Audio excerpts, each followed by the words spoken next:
कोई मतलब ही नहीं है। एक बार एक जंगल में रहने वाली लोमड़ी की मुलाकात एक सीधे साधे बकरी से हो गई। उसने बकरी के सामने मित्रता का प्रस्ताव रखा। बकरी का कोई मित्र नहीं था, इसलिए उसने लोमड़ी की मित्रता का प्रस्ताव स्वीकार कर ली। फिर दोनों ने एक दूसरे को वचन दिया वह हमेशा एक दूसरे की सहायता करेंगे। उस दिन के बाद से दोनों अपना अधिकांश समय एक दूसरे के साथ गुजारने लगे। वो दोनों एक साथ जंगल में घुमा करते तथा घंटों एक दूसरे से बातें करते। बकरी लोमड़ी का साथ पाकर बहुत खुश थी, क्योंकि उसका कोई मित्र नहीं था।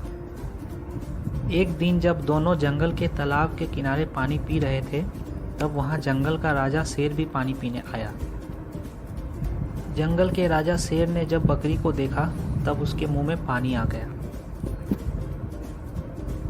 लोमड़ी को शेर की मनसा भांपते देर नहीं लगी। वह सोचने लगी, क्यों न शेर से एक समझौता किया जाए।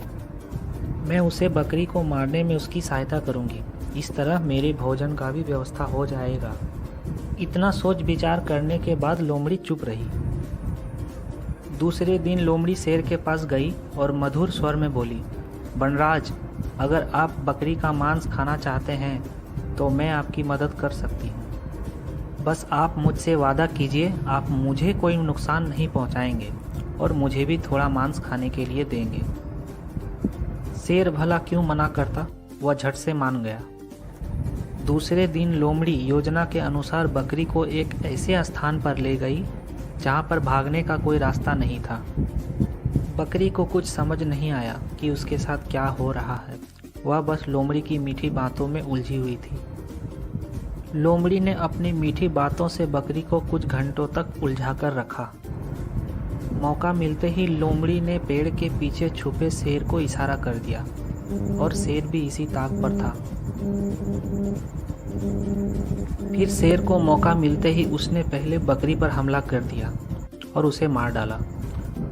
फिर अवसर मिलने पर उसने लोमड़ी पर हमला किया और उसे भी मार डाला और खुशी से दहाड़ने लगा। कहानी से सीख, मित्र को धोखा देने वाले के साथ भी बुरा ही होता है।